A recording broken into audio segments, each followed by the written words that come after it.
Thank you. Welcome to the regular council meeting, Thursday, October the 2nd, 2025. Start with an adoption of the agenda. So moved. Seconder, Councillor Palm. Yes, Your Worship, I just have one clarifying question. I hate to have to bring this up again, but I sent Jessica an email yesterday in regard to my motion that I read out at our last council meeting, and noticed that it hadn't been changed on the agenda for tonight. So I asked her to change it on the agenda. I don't know if that's been done because I haven't looked at it carefully this afternoon. So can anybody here tell me whether that change was made or we're still working from the wrong motion? Unfortunately, I wasn't copied on any of the correspondence, so I'm unaware of this. Jessica, has she been at work or is she away? She's actually not at work right now. She's at the corporate officer forum. And so we've got, sorry, I was just going to say, we do have the corporate officer, Stephen Fleming, on. He might have an idea. Could we simply switch to the motion so that Councillor Palm could look at it and see whether or not it had been changed? You have an agenda with you, Councillor Palm? No, unfortunately, running out the door tonight, I left my machine at home, so I'm kind of flying by the seat of my pants on this in camera at the moment. But I do have on my phone a copy of the motion that I read out, and I think it's on the screen there somewhere. To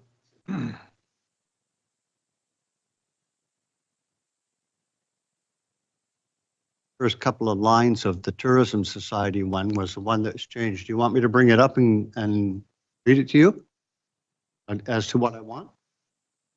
Okay, just give me a second here.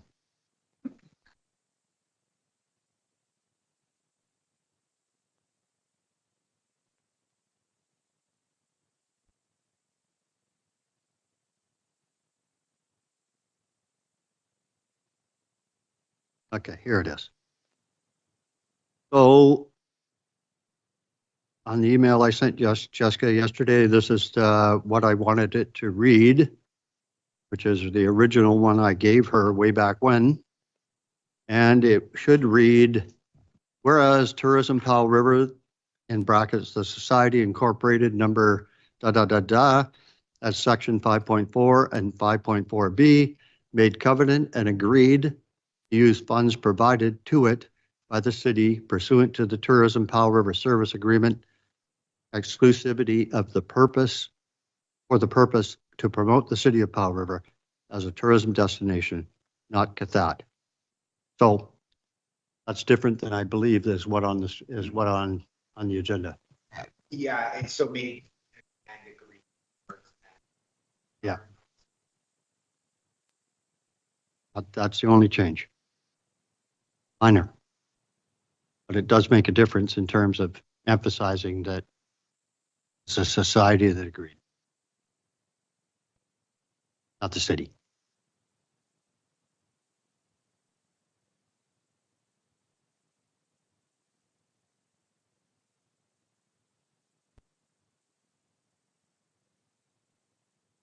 Excellent. Thank you very much.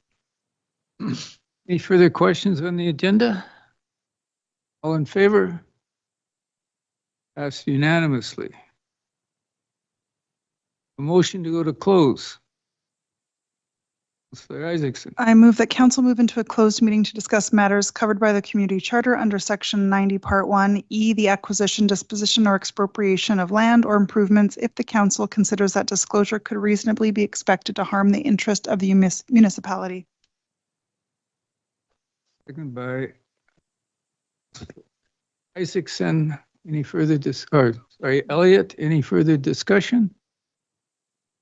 All in favor? Passed unanimously. Thank you. I's and E's are difficult to differentiate.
Well, good evening. Welcome back to our reconvened regular council meeting. We had a short closed meeting, and now we're back. So I'd like to acknowledge that we're holding this in the traditional lands of the Klama Nation. And we're going to start with the public input period. And for those that aren't familiar with this, up to 3 members of the public have an opportunity to provide comment for a maximum of 2 minutes on items listed in the agenda, which is legislative matters, committee recommendations, or new business. So please come forward, identify yourself, and enjoy the 2 minutes. Thank you. George Orcherson. I'm going to provide a brief comment regarding the Tourism Powell River name change matter at Agenda 14.2. Now, between January 2024 and March 21st, 2025, the official date when Tourism Powell River changed its name to Cathet Tourism Society, the City of Powell River had provided a total of $174,100 to fund the Society's approved undertakings listed at Section 5.4 of the 2024 and 2025 through 2028 Tourism Powell River Service Agreements. The Society made covenant and agreed to use those funds exclusively, and that's an important word, for the purposes listed at Section 5.4 of the Tourism Agreement. The parties to the tourism agreement also agreed at Section 7.1C and 8.1C of those agreements that should the Society expend city funding on time, energy, or activities that are beyond the scope of those described in Section 5.4 of the agreements, then the city may terminate the agreement. That when the Tourism Society used funds provided to it by the city to accomplish its name change activity, it in fact violated Section 5.4 of the tourism agreement, as name change is not on the exclusive list of approved purposes on which city funds may be used. The record is clear. The Society did not discuss the name change matter with or get the agreement of City Council prior to the Society using funds provided by the city to facilitate its name change from Tourism Powell River to Cathet Tourism Society. So it is my position that the mayor and councillors must stand with the taxpayers of Powell River and Councillor Palm by adopting his motion at Section 14.2 of the agenda. Thank you. Very much. Just a question to our CEO. Are there extra chairs in the back room that would allow people to sit for the meeting? Thank you.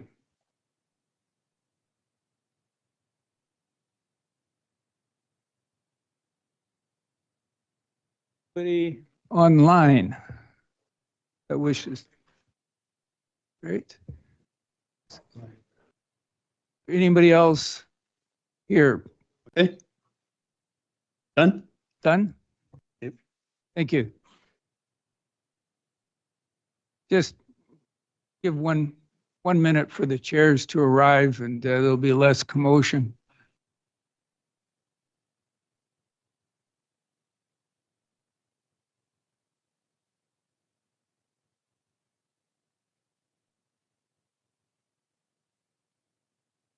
Okay, thank you very much. Please introduce yourself. Hi, Council. My name is Courtney Harrop, and I'm a resident of the city. I just wanted to take a moment to share some input about Councillor Palm's motion under 14.3 about the Barnet Street temporary shelter. I just wanted to say that first, the recommendation to not co-locate the overdose prevention site on the same property as the shelter is misguided and dangerous. Overdose prevention services save lives, and co-locating them with a shelter is not a matter of convenience, it's a matter of necessity. We are in the middle of a toxic drug crisis, and separating housing from life-saving healthcare access increases risk of fatal overdose. The evidence from across the province is clear that integrating harm reduction into housing services reduces death and increases stability. Second, the call for a dry shelter model excludes the people who are most at risk and who are already struggling to survive without stable housing or support. We cannot say that we support inclusivity while simultaneously implementing policies that exclude individuals who use substances from accessing services. Dry shelters have a lengthy history in our province of failing those most in need and often pushes people back into encampments and out into the streets. This motion prioritizes appearances and privilege over outcome, and let's not trade evidence-based policy for reactive measures. The CATHAC Coalition to End Homelessness works daily with those left behind by motions like this and by the closure and clawback of services in our community. We know these folks by name. They are our community members, they are our friends, they're our family, and this motion could leave them with nowhere to go once again. I'd like to see us lead with compassion and evidence rather than fear-mongering and misinformation. Thank you. Thank you. Anybody else in the audience, please come forward. Everybody. As Rick Craig with Westview Ratepayers. My only comment is I'm really glad the motion is on tonight, and I appreciate the comments that were just said. My only wish is that before council had initiated this process, that it had allowed the community to be able to have input, to have the kind of input of the suggestions that are before you today, to have the kind of comments that just came right now, so that we're not dealing with it after the fact. So my hope is that going forward, council will be more open to including community in the discussion before decisions are made, and that we don't have to visit them afterwards when things are already decided. That's my only comment. Thank you. Thank you.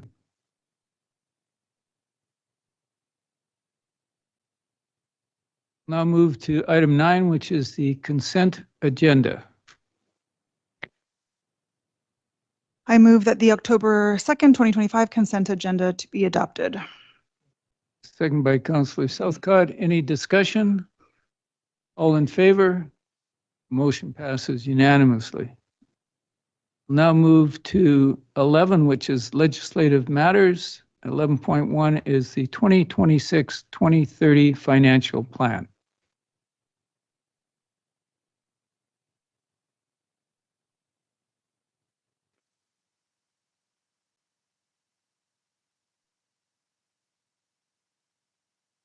Good evening, Mayor and Council. This report outlines the proposed process for preparing the 2026 5-year financial plan and 2026 property tax rates and seeks Council's direction to adopt this process as a framework. The process is similar to the prior year, and it is intentionally designed to include opportunities for public feedback and Council direction after the completed assessment roll is received in January 1st. The reason for this is because the assessment roll will inform any large shifts in the property tax burden.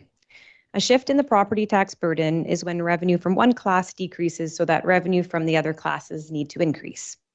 The imminent shift in the assessment that is being monitored at this time is at the Tisquat Mill site, which indefinitely shut in 2021, but has not yet been removed from the major industry class.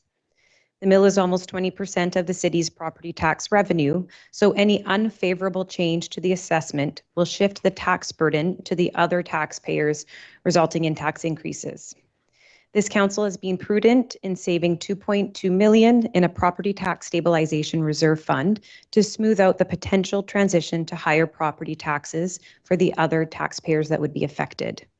Again, this is why much of the budget process that we'll talk about occurs after the key information is released from BC Assessment on January 1st. Now I'll briefly walk through the budget process. The first step is the discussion to set the process framework, which is occurring right now. So tick done. And next would be on November 6th, council meeting would include an update on the city's capital projects that are funded by its own Powell River Community Forest Reserve Fund. A special meeting would be scheduled for December 3rd to present draft 1 of the financial plan and to receive direction for draft 2. The online Balancing Act survey to gather residents' feedback would be available in and around December and January. The property assessment analysis report would be presented in early January, right after BC Assessment releases the completed assessment roll. This meeting will identify any material changes to the assessment roll that would result in a significant property tax burden shift. This is when council would consider the use of or contribution to the property tax stabilization reserve. After the property assessment report, and also targeting January, a public open house is proposed. This is an in-person engagement opportunity for residents to provide feedback on the budget. This will be the 4th financial plan open house, which was very well attended last year and has been very well received in the past. Next, targeting February, the online and in-person engagement outcome will be presented to council, with an opportunity for council to provide direction to incorporate this public feedback into draft 2. And then after this, draft 2 would be presented to council, reflecting updates from council direction received throughout the whole process. The financial plan bylaw would then receive readings and adoption in about March. Once the financial plan bylaw is adopted, an analysis and discussion of the proposed 2026 property tax rates would follow in April. Staff would then incorporate council direction from this meeting to inform the 2026 property tax rates bylaw. This bylaw would then receive readings and be adopted likely in April and possibly into early May. Both the financial plan and property tax rates bylaw would be adopted before the May 15th legislative deadline. So to conclude, the proposed process includes 11 council meetings, an online survey, an in-person open house, all to ensure transparency and meaningful public input as outlined in Figure A of the report. Again, this process is heavily weighted after the BC Assessment publishes the completed assessment roll on January 1st, so that there is plenty of opportunity for the public input and council direction after this critical information is received. Thank you for your time, and I can now open the floor to questions. Thank you very much. Councillor Haley. Thank you, Ms. Dennison. I first of all want to say that I'm going to miss you so much. I love the work that you do is amazing. My confidence in our city has been rooted in the due diligence that you do. Thank you so much. And my question is, when the tax rolls come out in January, they're always as of July 1st. And would we then know as of July 1st the classification of the mill sites, or do we not learn that until January? Through the chair, there is a small chance that in November the preview roll would show changes in the mill site, but it is as at October 31st. So that's the date of the cutoff for the mill site. So I think it generally seems a bit tight to get those big changes through in the preview roll. And I would also caution that if there was a big change in the preview roll and then council scrambled to change direction, and then in January the completed roll came out and it was a new number altogether, it might have been a lot of discussion for something that wasn't concrete. So the short answer is the earliest we might get a glimpse is November, and then January 1st would be the first completed roll that we could hang our hats on and have discussions on. So January is the risk adverse information. November has some things we might be able to hedge bets on. Through the chair, that's correct. Thanks. Councillor Amita. Thank you, Mayor.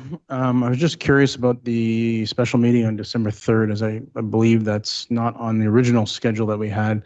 And we have meetings on the 2nd and the 4th. I'm presuming it's just the expectation is the draft is going to be significant enough that it'll get bogged down in a regular meeting that week, and just to separate it, make it easier. Through the chair, that is correct. With last year, we had some earlier starts for council meeting, and draft one, I think, was the only one that had to carry on to another meeting because it was too much to tack on. But by that point, the schedule was already set for 2025. So just some learning from last year to make sure council has sufficient time to discuss and deliberate draft one. Councillor Isaac. Thank you, Mayor. I seem to remember this community survey done last year was about the same time, and we had lower input than in previous years for it. And so I'm wondering, given like the holiday timeline, if you have a better sense of how much of December and January that survey would be open for, and ways to increase engagement this year. Through the chair. It's always tight to get, we use draft one for the survey, and that's the budget that gets balanced. So we launch it after we have published draft one. And we like to keep it open early January because there's a lot of information that comes out in early January. But we have to close it in order to be able to consolidate the results of the online engagement and the open house. So we can then present those to council and give one final opportunity to act on the feedback in order to inform draft two. So it's tight because it does take, a week of preparing, and then a week of review, and then a week of publish. So it is quite tight. As far as advertising, I think I can put my head together with our communication staff and see if we can find some more creative ways to increase the interaction with the online survey. Last year, we had great public open house. That was one that the prior year wasn't very well attended, but then our numbers fell with our online. So I think we're learning every year, and I think some more brainstorming with communications could help increase responses. Councillor Dodd. Yeah, so thanks for putting this all together. I know that probably mostly because of possible changes to the assessment of the mill, we're starting quite a bit later than we have in the past. I think in times in my memory, I think we started with the early parts of discussing the budget and the service levels around September, maybe even August one year. And this is going to give us a shorter time from when we actually have the first draft presentation to when we have to have it finished. So we're going to have to, I think, make some quick decisions. I appreciate the special meeting on December 3rd. And it's really good idea to spend plenty of time talking about what that first draft is going to look like, so people can get their input in from the public in a reasonable length of time. And I think the online engagement is going to start pretty much right after we have that special meeting. Encourage everybody to come to the December 3rd meeting and pay attention to what's being said. And then we're going to have the in-person engagement in January, which is pretty quick again, and an opportunity is. So am I correct in saying the plan for the personal engagement at the January meeting is going to follow along pretty much the same as it was last year, unless council changes it, and that's that there will be members from the finance department and members from the council and members of the public can come in and have one-on-one discussions about whatever they want to in the budget. Is that correct? Through the chair, that's correct. Additionally, department heads would also be there to answer any questions. And we have the online survey set up in the back room. And we have all of the material printed thus far in the budget process as well for printed material. So also opportunity for people to write their feedback to us should they wish. So you're correct. It would be the same format as last year. We have a Councillor Palm. Yes, thank you, Worship. First of all, I want to just echo our comments. We are going to miss you here at the city, all your fine work. You're a very intelligent young lady, and you obviously got awards for your work elsewhere, and we very much appreciate your contributions to the city of Powell River. Couple of questions. First of all, is there any light that can be shed at this point in time for our public that is not following the process of assessment and reassessment and possible court cases that could come about? Is there anything that you can share tonight to better inform the public of what's coming at us? Through the chair, unfortunately, there's no public information on the 2026 assessment at this point. Okay, very good. And I appreciated Councillor Dout's comment that the sooner we can start talking about service levels and have some idea to wrap our head around that and what we're going to be facing is an excellent suggestion. So thank you very much for all you do. Second round. Thank you. One thing that I brought up in the last cycle were like the possibility of exploring some big moves and seeing how they might impact the budget. And I didn't end up getting a motion on the agenda earlier this spring for council to have a discussion on those and maybe prioritizing some. I'm wondering, in my experience in previous years in the budgeting process, we get the first plan or the first financial plan, and there's a big tax increase because of costs of doing business increase often. And then we're looking for ways to reduce taxes. And it feels like the time is really crunched to explore the potential savings or potential revenue of some larger moves. And often it takes staff time to dig into what those, like how those would actually work and what the savings might actually be. I don't know if it was the city of Castlegar, their budget survey last year actually included like, here are some big moves, like, cut one of the ranks, reduce library services, sell this land, whatever, and got input from some very specific big moves from the public so that we as a council might have a better sense of what big moves we might want to explore. And I would love for that to be incorporated into this process. And I would be looking for your advice on where it might fit so that we're not crunched and we don't feel like it's impossible to have those discussions. Through the chair, I'm reminded of the last couple budget cycles where we have put some changes forward for council consideration. And I wonder if, as a starting point with draft one, there could be an appendix that summarizes the options and which ones council voted for yes and which ones were a no or a defer. As well, council could request that wording and to show what big moves could be made to reduce the tax increase by 5% or what have you, would give a dollar target. So there's something to shoot for. Maybe it's a collection of the ideas that have been put forward in the past couple years and a few others as well. So maybe that's that fresh look. Last year, we had a waterfall graph where we had the tax increase and then we had the ideas up and down. And it was like, if you said yes to these 10 ideas, you would get down to 3% or something like that. So some of those ideas might still be something that this would be a year council would want to consider some of them. And in the prior year, it was more of a line by line, which was a little bit more detail. So you could ask for some fresh ideas for that waterfall style chart and to include the ideas that didn't get put forward. So you've got a wide array of options to consider. And it also helps, I think, understand materiality. So that service would change taxes by this much, and that's just helpful information when you're making those big decisions. Thank you. Councillor Elliott. Thank you, Your Worship. So I had, in following up with Councillor Isaacson, if council had some ideas that perhaps hadn't been explored yet, would it be better to have maybe on the agenda to put those forward in November and get consensus on whether we would like those included as ideas? Or are you suggesting we would do that at the draft one?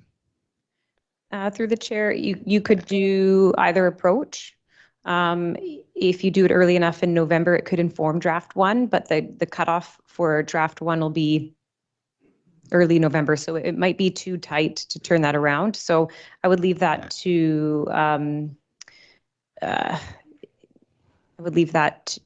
the subsequent staff to decide if that's something they could squeeze in enough time to inform draft one, or if they should bring it forward with draft one. My gut says to bring it forward with draft one, because it's be a fulsome discussion of the budget at that point, and you'll know what tax increase you're looking at, and it'll give staff more time to prepare some more well thought out ideas. So I think that would still be the best approach for it to be December 3rd. And then just one more follow-up, if I may. Could you help us remember where the appeal from the mill is at right now? Did it finish, or from last year? For the 2024 was dropped. Okay. And 2025 is what we're talking about now, or? Yeah, through the chair, I won't comment further on that topic right now. Okay, thank you. Thank you. So we have a recommendation from staff. Would somebody care to put it into a motion? Councillor Isaacson. I move that council direct staff to utilize the 2026 to 2030 financial plan and 2026 property tax rates process presented at the October 2nd, 2025 council meeting as the framework for preparing the 2026 to 2030 financial plan and 2026 property tax rates. By Councillor Almeida. No further yes, Councillor Elliott. Just a quick question. Would our intention as council to bring forward our big ideas at draft one need any kind of motion so everybody could be prepared for that and understand that it's part of the process, or is that unnecessary? Through the chair, it would be helpful to include in the motion so staff have clear direction. That would be helpful. Yes, please. So I would propose an amendment, Your Worship. I would add, and council should be prepared to bring their big ideas for this year's tax cuts to the December 3rd draft one discussion. Does that make sense? Or is there a better way to say it? Help me out if I got it wrong. The CAO. Yeah, I can jump in. I actually don't think it's necessary to add that to the motion. I think it's just part of the actual process moving forward that you guys will have to bring big ideas to this meeting because of the reality that we're going to be working under. So I think it's extraneous. I don't think it's necessary. Okay, thank you. Councillor Dowd. I would say the same thing. I don't really think it's necessary to put in the motion that we are going to bring proposals to change draft one after the draft one is presented. And I think all of us around the council table should be prepared when we're reading that draft one before we come to the meeting to bring any motions we want to change the taxation and change the budget itself to that meeting and be prepared. I know, what I said earlier, I meant is we're going to be in a time crunch. If we want to make changes between draft one and the final taxation policy, we're going to have to start early and we're going to have to make hard decisions. We're going to have to decide what services council wants to support and what they don't, and where we want to make savings and where we don't. So I think that's work that we should be ready to do on December 3rd when we see that first draft come to the meeting. Okay, we have a motion that's been passed and seconded. Did you have a further question? I have a further question, yes. One question is related to,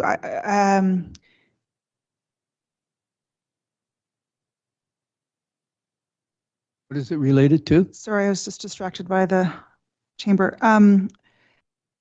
The timing of receiving the report in advance of the meeting. So often we receive meetings or agendas on the Friday before, in this case, the Wednesday. Obviously a lot of work goes into preparing these agendas. Is there any possibility for us to receive that report sooner so that we have more time to digest it? That's a good question. So sorry for jumping in, but it's kind of awkward. This is Ms. Dennis's last meeting, and so it's hard for her to answer these questions. And I don't know what she's going to say. I'm going to say we will default to getting as much information to council as soon as we can, but it's too early to make promises. We're going to be dealing with the reality, which is a new interim CFO navigating a new process in a very, very challenging fiscal year for us. So we'll do our best.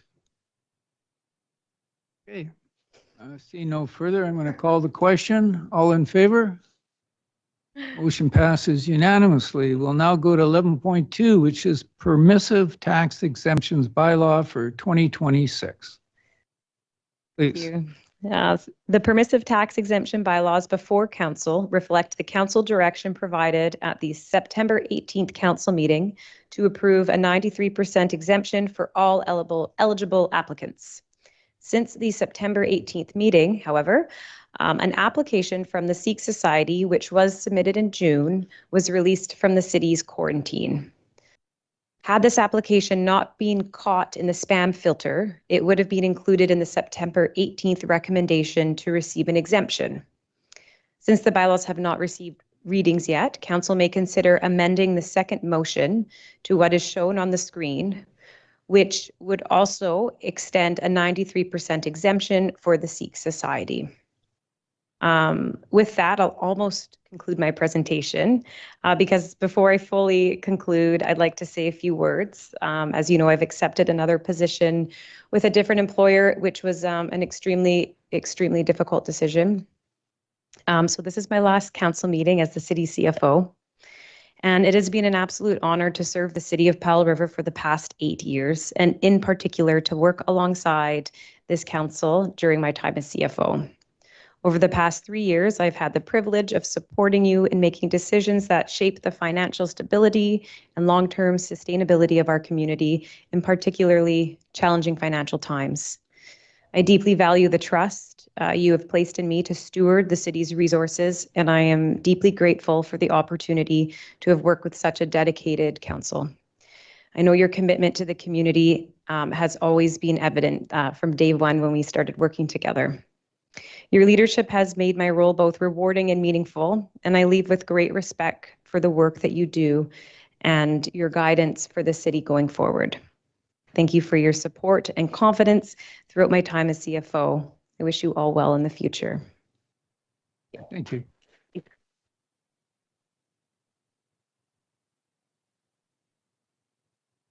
So we have a recommendation. Do we have any questions? Councillor Armida. Yes, thank you, Ms. Dennison, for making this adjustment at the last minute. I know it added more to your plate in the final hours of your time here. A couple questions, I guess. I noticed we have, so I believe the one on the screen has to go first, followed by the ones that were in the agenda package. Am I understanding that correctly? Through the chair, I believe the first bylaw could be read as it's shown. The second bylaw requires the amendment because that's the bylaw for places of worship, and the third bylaw can be read separately. Okay. And then the second part to my question is, I'm assuming that the reason why there's 3 separate ones is due to some council conflicts. Do we need to remove ourselves for the first, second, third reading, or only for the adoption in a few weeks? Through the chair, I'll look to Mr. Fleming to respond to that. Your worship, it would be for any readings of the bylaw that a member of council is in conflict on. And that would include any discussion on that bylaw prior to any readings given. Thank you. So Isaacs. I would like to read the motion that was on the screen. I know staff are working on getting it back up.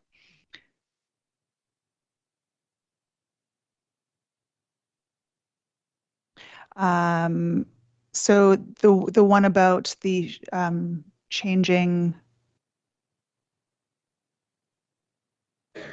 Okay, prior to second reading. I see. So we can do the first one before we get to the second one. Great. Thank you.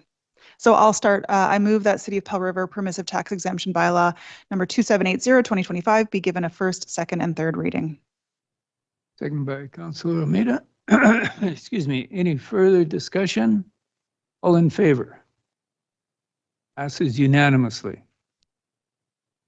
I move that prior to first reading, the following subsection be added to section 2 of draft City of Powell River Tax Exemption Bylaw 2781-2025 K Folio 1220-260 PID 008-609-268 Lot 32 Block 5 District Lot 3685 Group 1 New Westminster District Plan 13446 owned by Gur Ajan Dev Sikh Society of Powell River 3850 Quadra Avenue.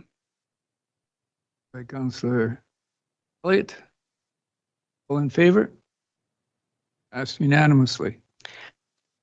I move that City of Powell River Permissive Tax Exemption Bylaw 2781-2025 be given for second and third reading.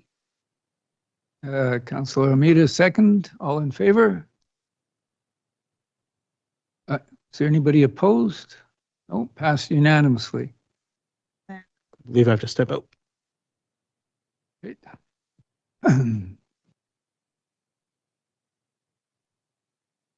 I move that City of Powell River Permissive Tax Exemption Bylaw number 2782-2025 be given a first, second, and third reading. All right, Councillor Elliott. All in favor? Passed unanimously. Thank you very much. Good luck with your new endeavors. Thank you. Remember, you're only a phone call away. Thank you. I'll remember that. Okay, we're now going to move to new business, 14.1, the appointment of interim finance officer. Thank you, Your Worship. Again, the recommendation is in front of you. We have Ken Bjorgaard as an interim chief financial officer for the city of Powell River, but he has to be formally appointed by council. At the same time, we would request that council rescind Mallory Dennison's appointment of chief financial officer for the city. So Amita, Move that council appoint Ken Bjorgaard as interim chief financial officer for the city of Powell River. favor? And I move that council rescind Mallory Dennison's appointment of chief financial officer for the city of Powell River. To second this unfortunate motion, All opposed. we have a seconder. I'll second it, but I'm going to oppose it. All right, all in favor? Opposed? Okay. Unopposed. All right, we'll now move to 14.2, excuse me, which is the Tourism Society. Councillor Palm. Thank you, Your Worship. Just a quick question to staff. The motion that is on the screen before me, is that the original one that I handed into our staff?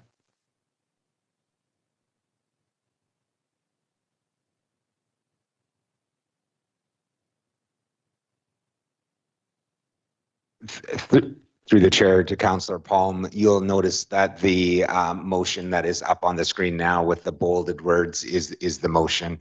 The one that was in the agenda did not have the "and" agreed to added. So this is the actual motion.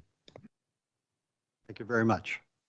So I'm glad with that is now cleared up. I read it out at the last meeting, so I'm glad to see it's on the screen now. So, Your Worship, I'm going to read the motion that's on the screen, and then I will say a few words about it.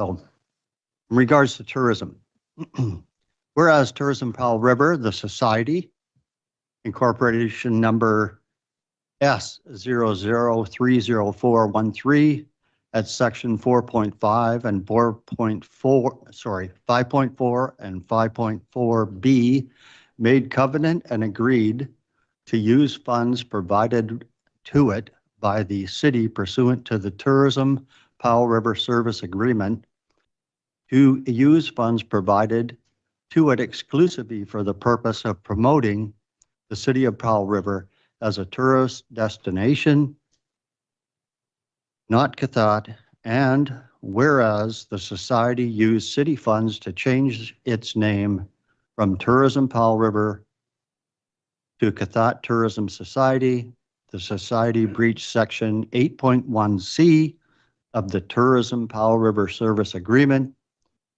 by expending city funds on time, energy, and activities that are beyond the scope of the services described in the agreement at 5.4 A through G.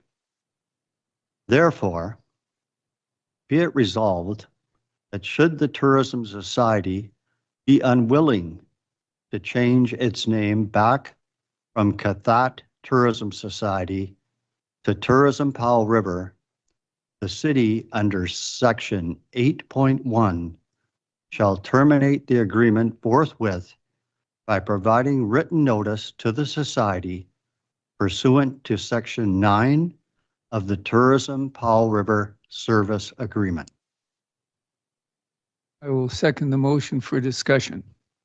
Thank you, Your Worship. So first of all, I want to be very specific in terms of the comments that I'm going to make here tonight.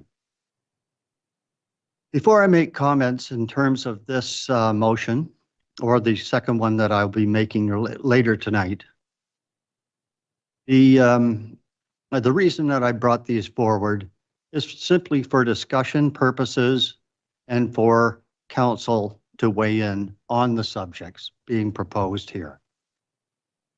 I am not talking about the tourism office, personnel, board members, anything to that in that respect. I'm simply going to be talking about the funding of our tourism center. That is the purpose. And the reason I do that is that with our new procedure bylaw in place now, when a delegation comes forward to present motions such as along these same lines, there is very little opportunity for discussion or follow-up because of our new procedure bylaw. So it almost makes it relevant for a member of council, if they so wish, to follow up on those discussions so that we have clarity on the subject that we're dealing with. And that's why these two motions are before us tonight. Now, the first thing I will say in terms of my motion, if you'll just, if you could put the motion back on the screen and just scroll down to the last part of it, you will see that the ask before council tonight simply asks for a name change to bring back reference to Powell River. Now, that giving notice in that regard to the society, Tourism Society, gives them 90 days from tonight, if this were to pass, to change the name back.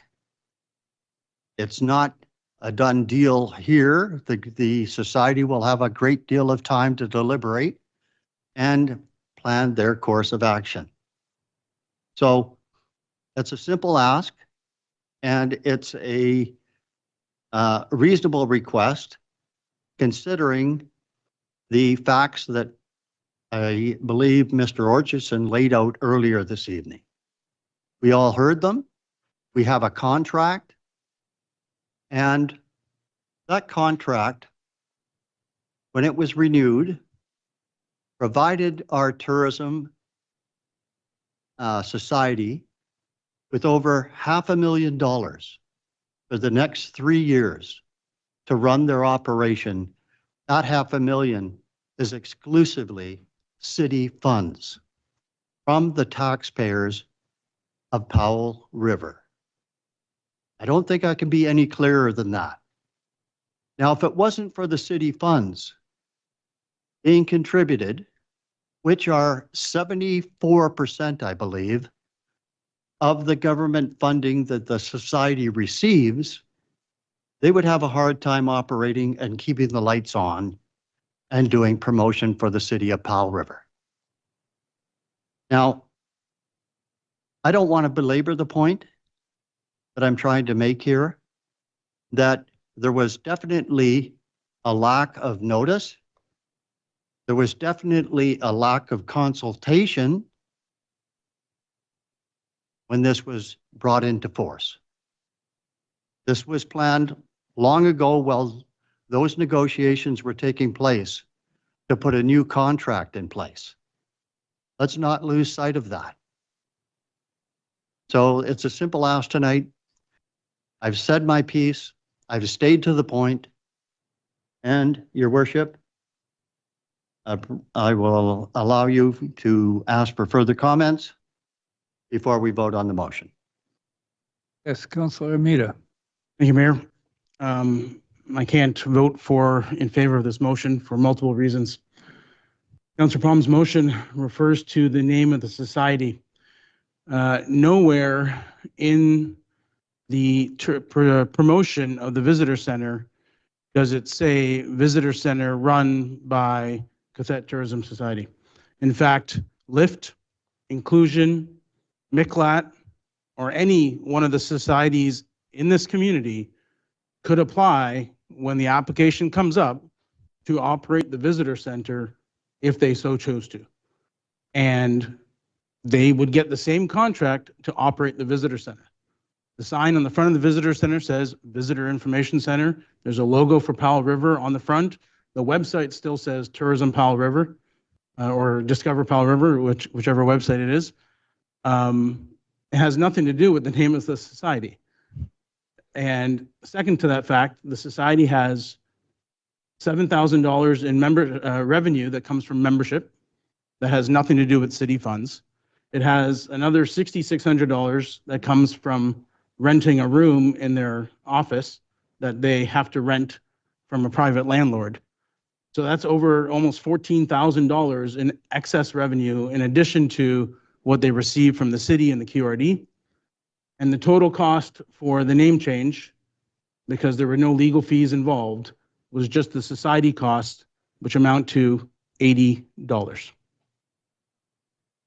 Councillor Southcott. Thank you, Your Worship. I just have one difficulty with this resolution, and that is that it targets an issue that I think is superficial to a much more primary issue, in my view. And that more primary issue is the question of the name of our city. Before that issue comes before us, which I understand is going to be an opportunity we'll have when our CAO brings consideration of priorities for this council over the next few months, a year, then we'll have the opportunity to discuss what we want to do with, in particular, our strategic priorities, which speak directly to that more primary question. Until we do that, I can't support this, and I can't support any other issue that is secondary to that more primary issue. So that is what I want to see happen here. I want to see engagement, conversation that leads us to ending the divisiveness in this community. And that's my position on this at this time. Thank you. Councillor Doubt.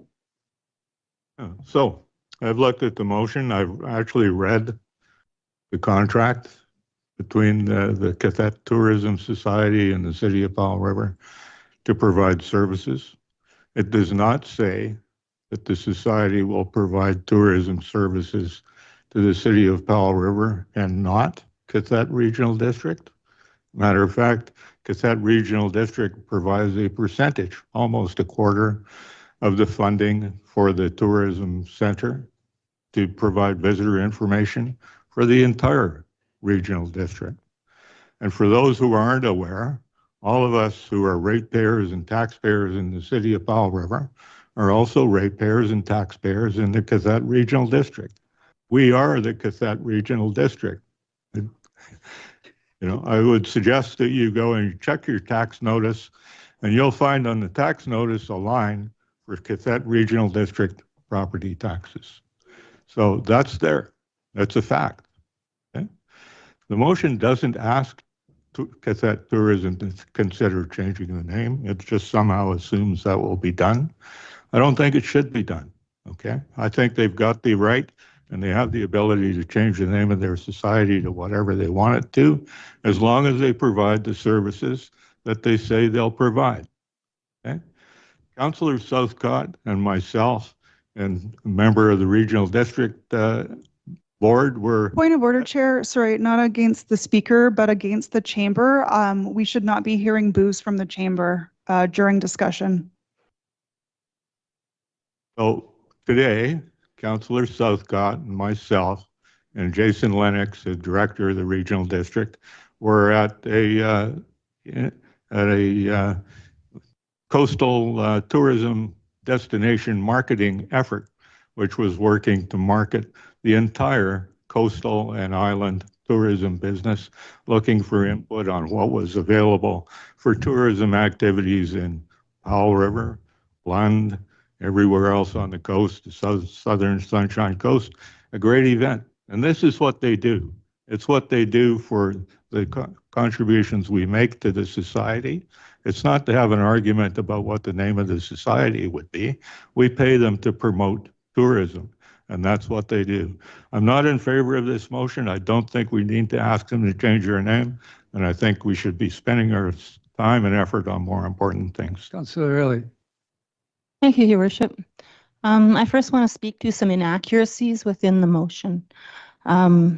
In the first whereas clause where it says not Cathet, that's actually not part of the agreement. That was added in, is not accurate.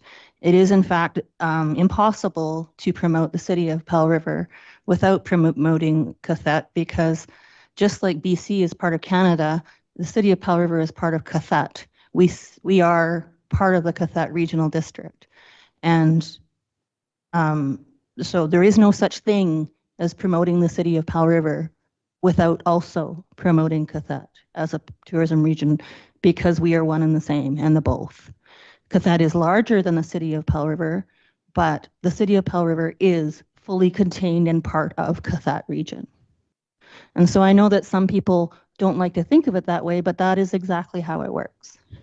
So our waste transfer station that is sitting in the city of Powell River and run by the Cathet Regional District handles waste for the entire region. So there is no such thing as promoting the city of Powell River and not Cathet. That's not a thing. It's not even legally possible. And then the second inaccuracy that I wanted to bring attention to is that whereas the society used city funds to change its name, there's no evidence at all been presented that that is the case. We've had legal advice and we've asked staff if there's any evidence that that is the case, and they've all said, nope, you don't have any feet to stand on there. So as a city, we must adhere to our contracts. We have a funding contract which has not been breached. There is no breach to this contract. We've asked. It's not the case. So as much as you'd like to think it is, this is just not the case. So we have a contract and we should fulfill that contract. This motion proposes that we assume guilt on an item that we have no evidence of and ask for reparations that we don't have any right to. And so council doesn't even manage contracts. The city staff do that. It's not even within our bailiwick to do that. We set policy and staff makes sure that we're following our rules and being legal.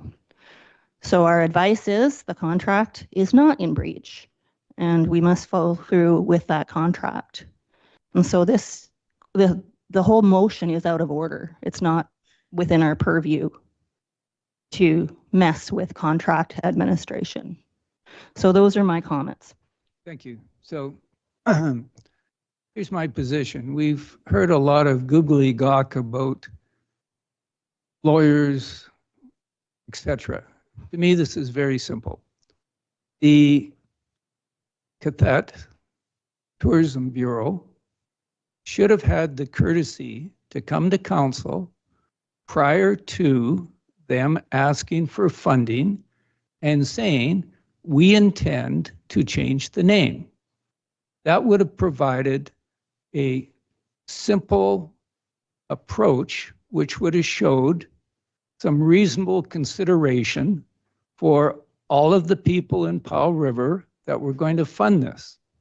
So while I agree there is no legal recourse here, I think the message should be very simple, that in the future, if you're going to do something like this, which is going to excite a lot of taxpayers in Powell River for not being respected, that hopefully this will not happen again. So you have a second comment, Councillor Isaacson? I haven't commented for my first time.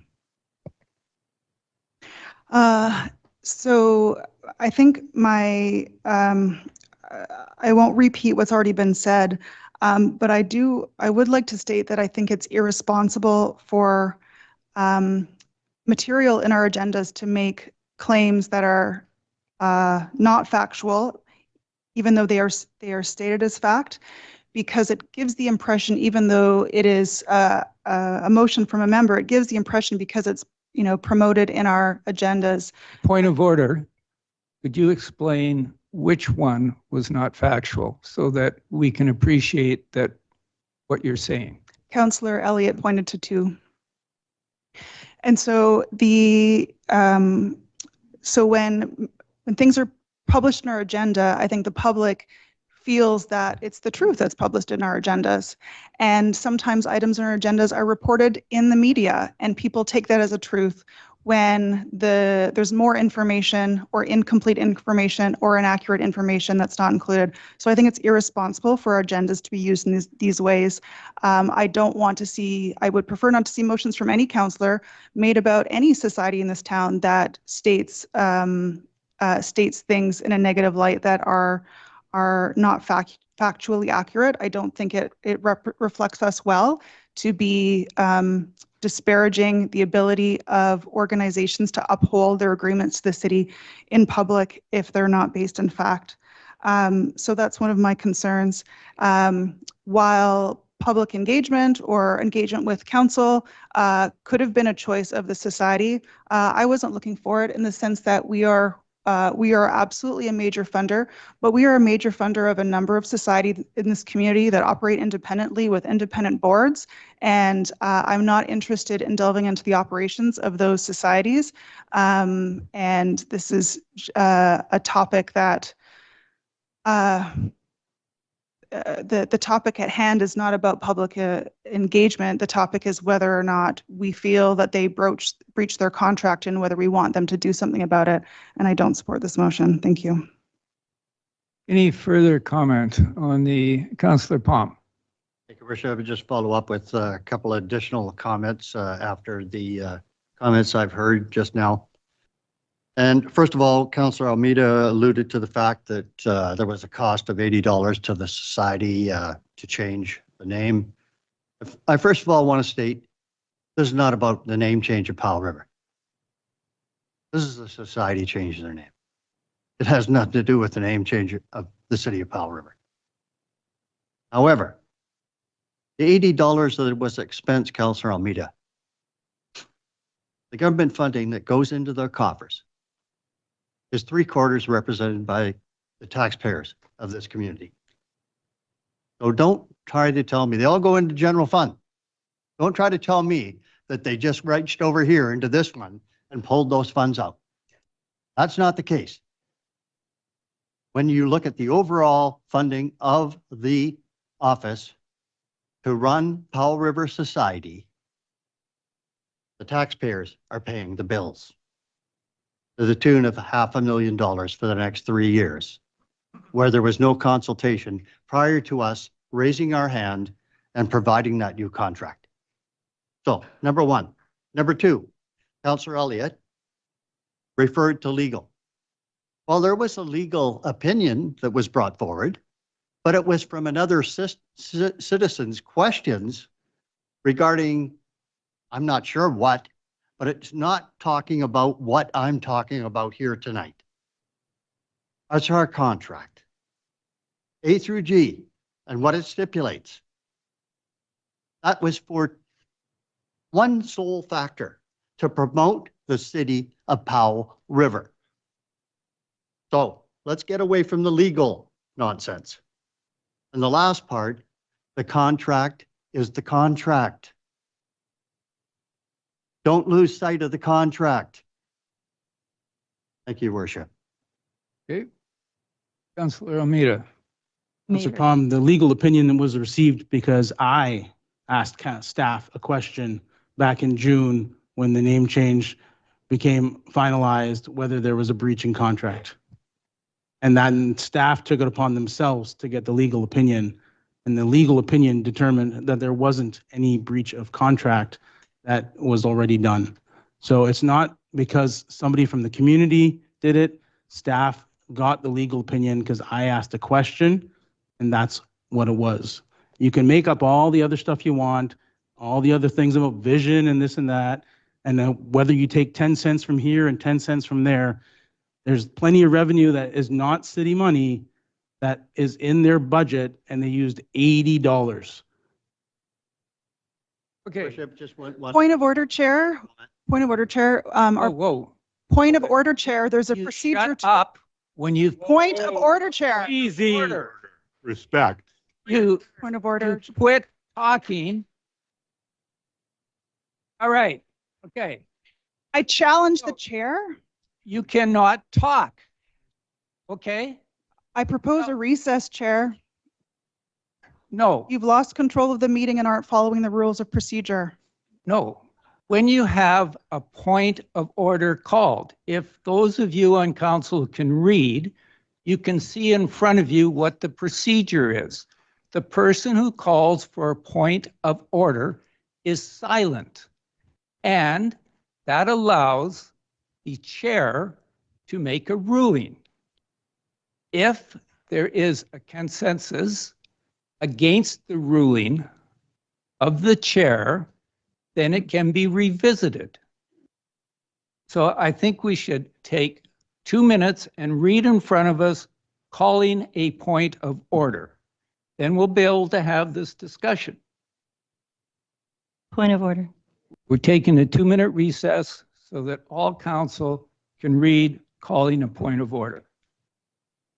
You should probably read it yourself.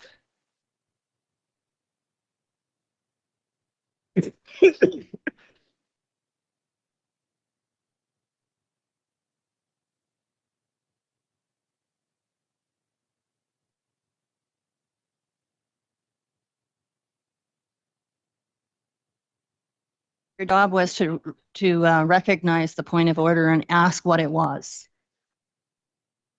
Process. Number 3.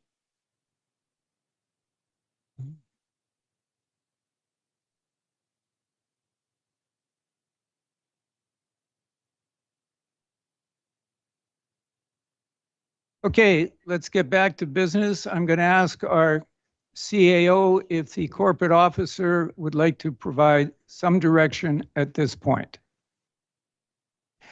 Yes, Mr. Fleming is on the call, and Mr. Fleming, if you could provide council with some direction on the point of order process, please.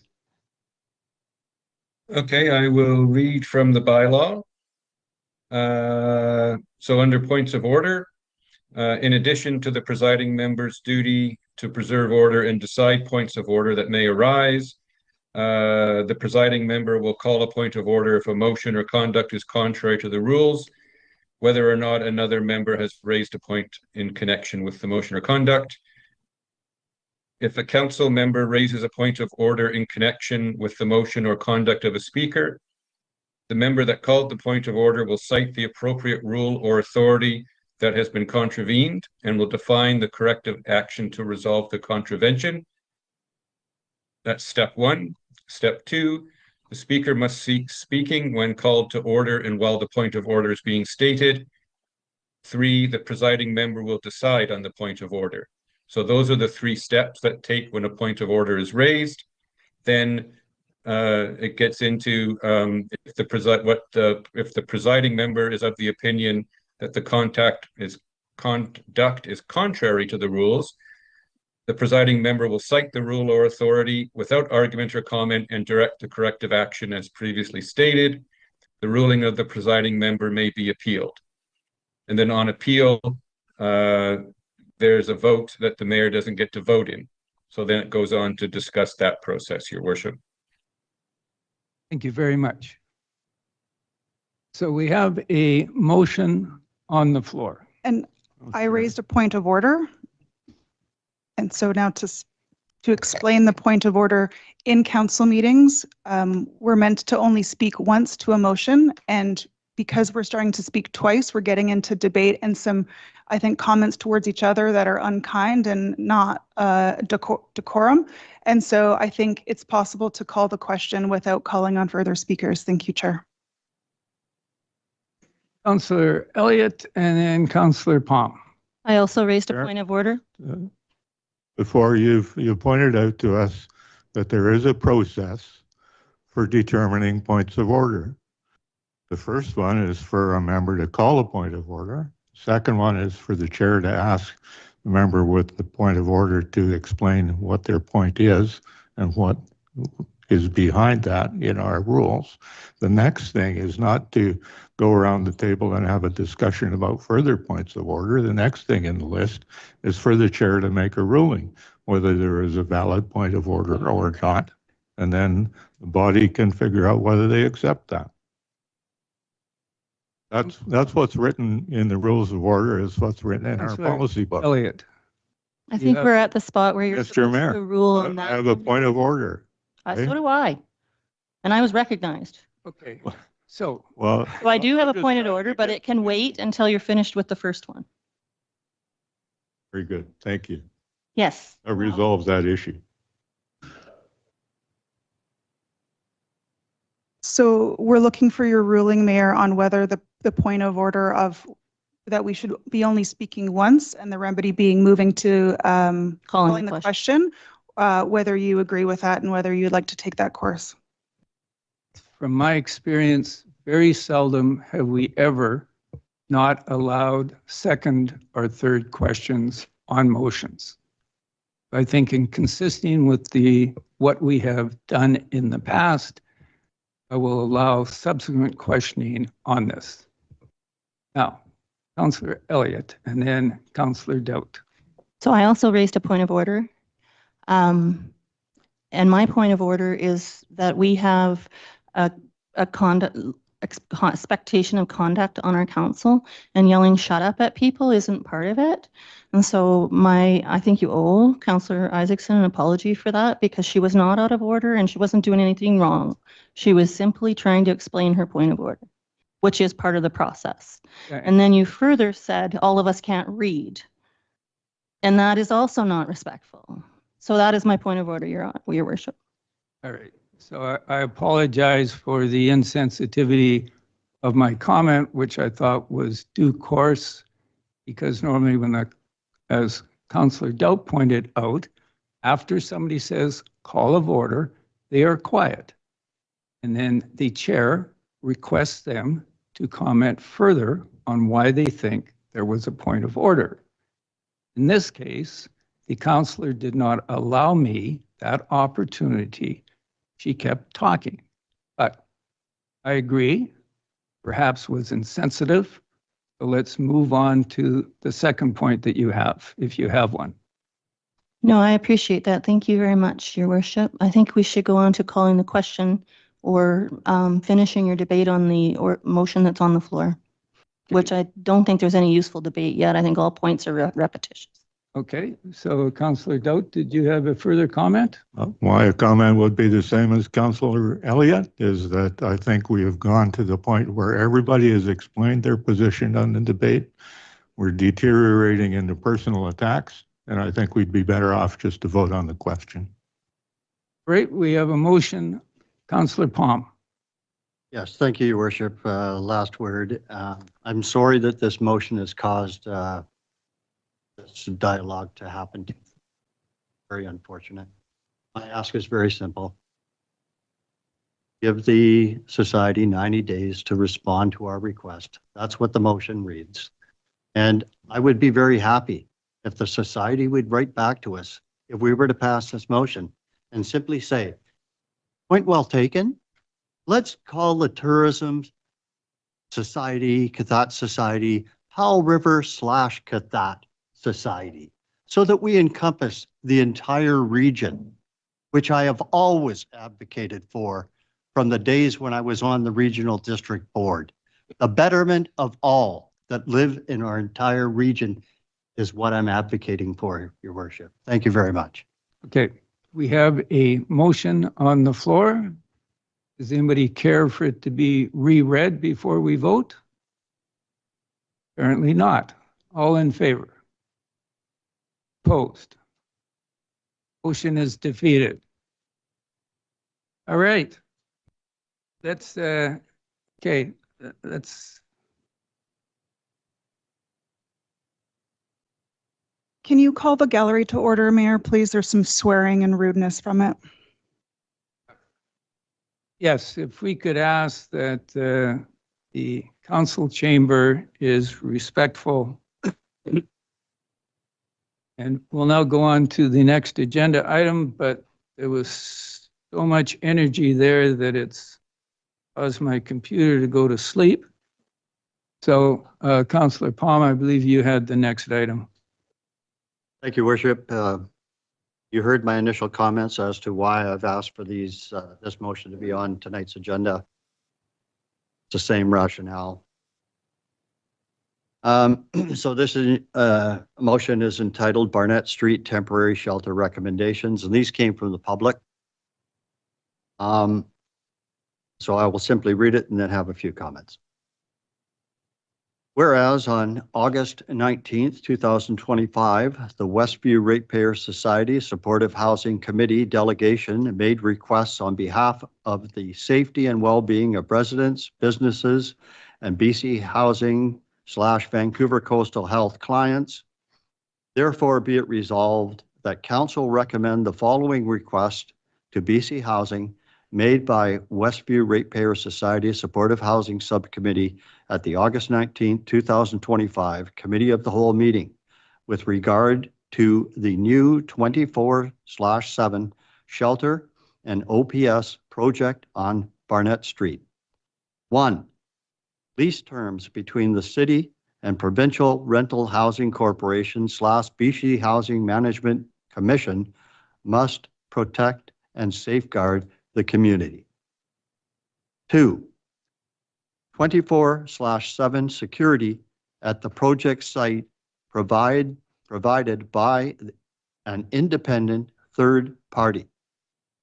3. Overdose prevention site not co-locate at the project site. And 4.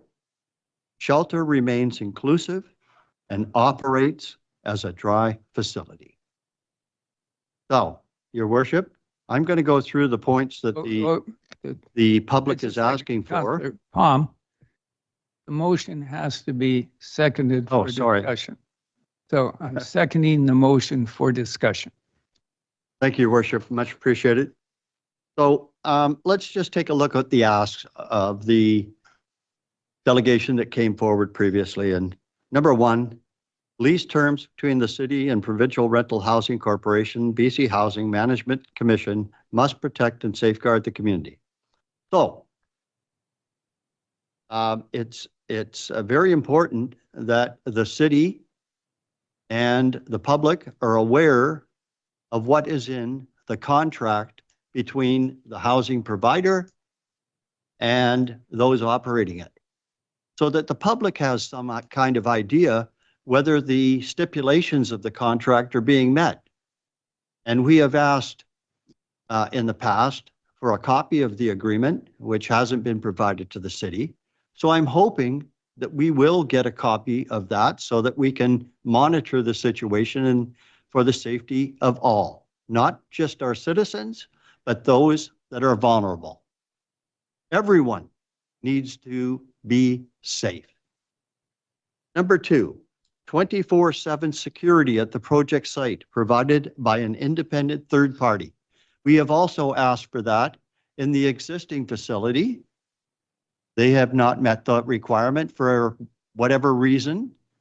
And we know what's happening in our community as far as safety of not only the more vulnerable, but the people living around the site.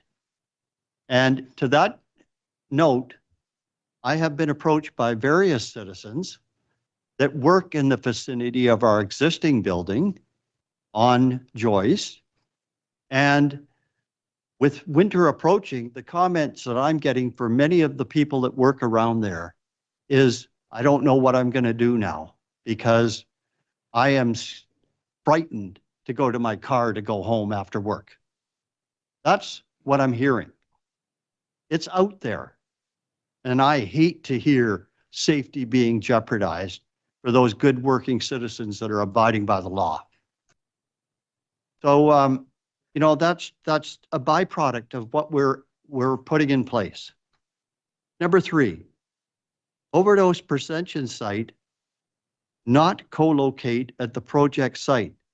Now, I was very fortunate this past week to be at a conference in Victoria at UBCM. I didn't go to UBCM because I don't have to spend a bunch of taxpayers' money. I've been there numerous times. I know what goes on, but I did go to a couple of very important meetings, one on BC ferries, one on resource management, forestry, and the state of our province.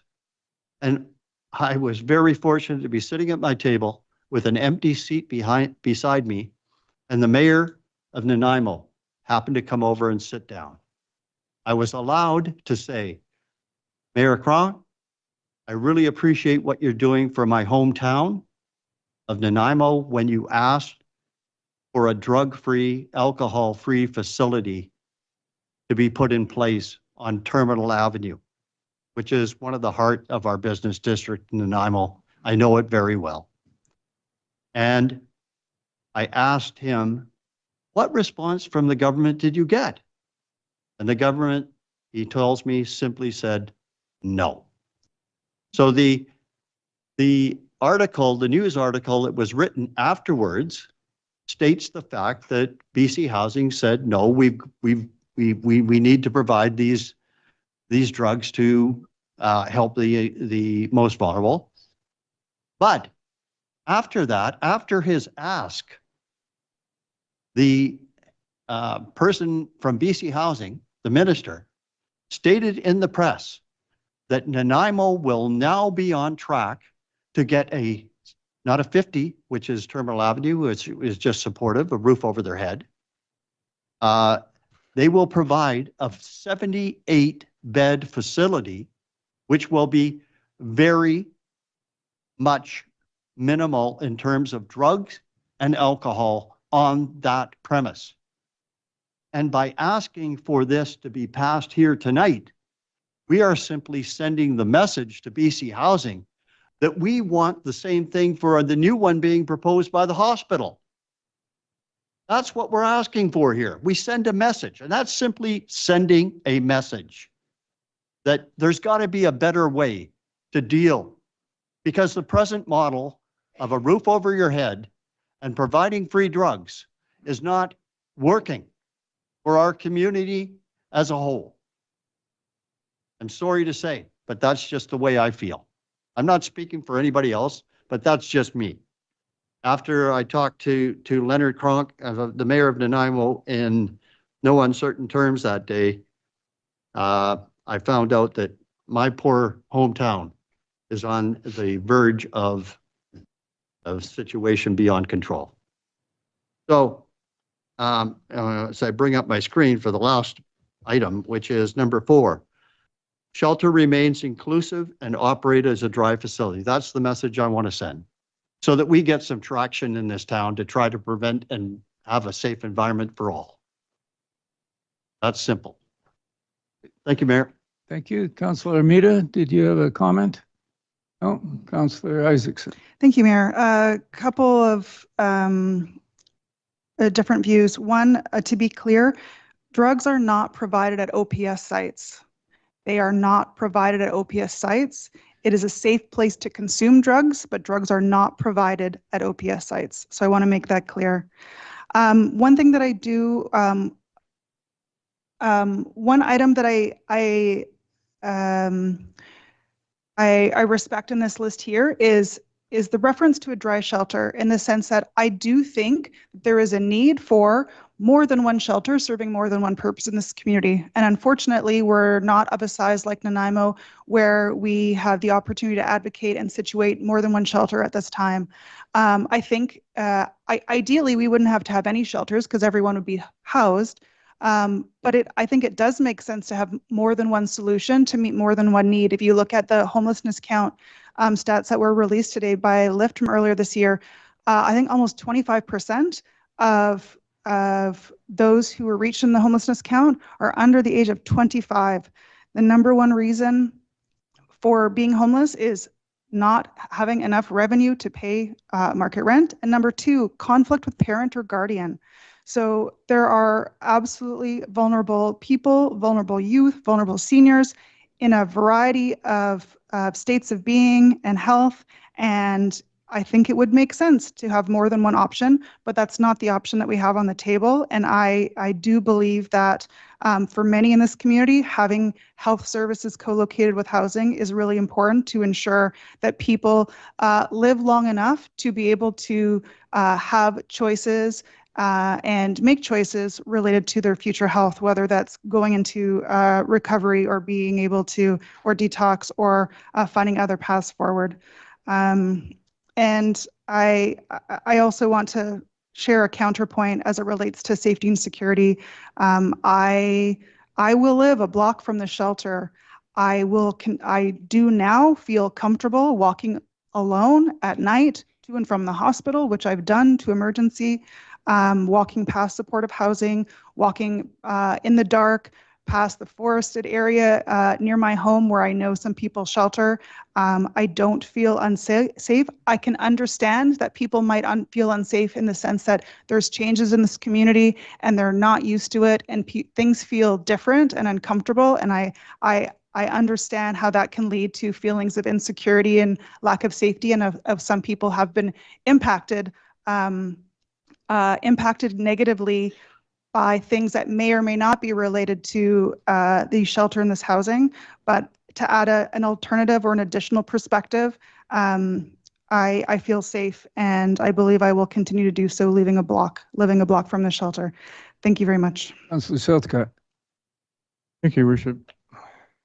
I appreciate this motion and some of it. Because as like Councillor Isaacson, our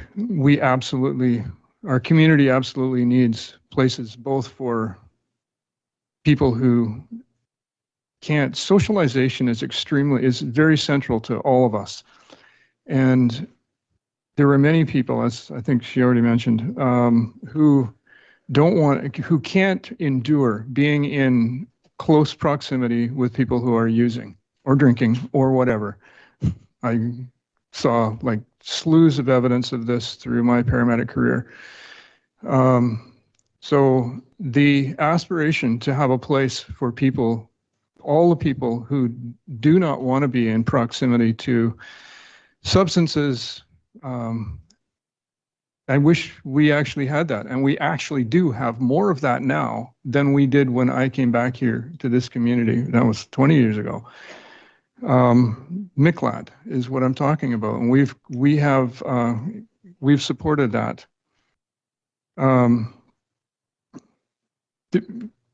We might remember that about a year and a half ago, a little bit more than a year and a half ago, we pushed for security again. And what happened? Basically, all we did was we delayed the provision of emergency cold weather shelter for 10 days, during which time, fortunately, there wasn't enough cold weather to actually have that open. But we actually don't have the power here. It's the province that makes the decisions.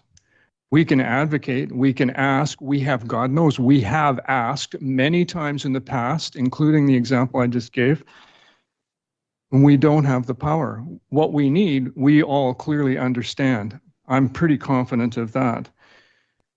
The only third thing that I want to mention is Mr. Rick Craig's comments, and that is the potential for community involvement here. Now, one thing that hasn't happened here yet is block watch. I think that there could be a whole lot more provided right within this community.